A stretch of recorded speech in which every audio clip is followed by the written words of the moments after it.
જ્યારે જંગલમાંથી કોઈ એક લાકડું કાપીને ઘરે લઈ જાય છે તો એના ઉપર એક્શન લેવામાં આવે છે. અત્યારે હૈદરાબાદનું જંગલ કાપીને ત્યાં ફેક્ટરી નાખવામાં આવી રહી છે. એનાથી જ ખબર પડે મારા ભાઈ કે દુનિયા પૈસાથી પ્રેમ કરે છે.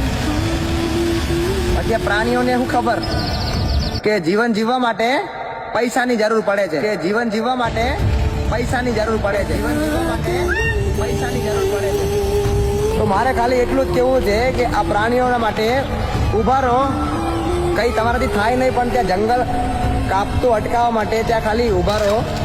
બસ મારે એટલું કહેવું છે ને, આ વિડીયો જેમ બને એમ આગળ શેર કરો. શેર કરવામાં તમારું કંઈ નહીં જાય. લોકો પોતાના સ્વાર્થ માટે, પૈસા કમાવા માટે કોઈનું ઘર ઉજાડે છે. હું વાત કરું છું હૈદરાબાદના જંગલની, જ્યાં મૂંગા પ્રાણીઓ દિવસ રાત મરે છે. લોકો પૈસા જોવે છે, પ્રાણીઓને નહીં. એ બોલી નથી શકતા, પણ આંખોમાં પાણી કહેની પણ આવે છે. આંખોમાં પાણી કહેની પણ આવે છે. આંખોમાં પાણી કહેની પણ આવે છે.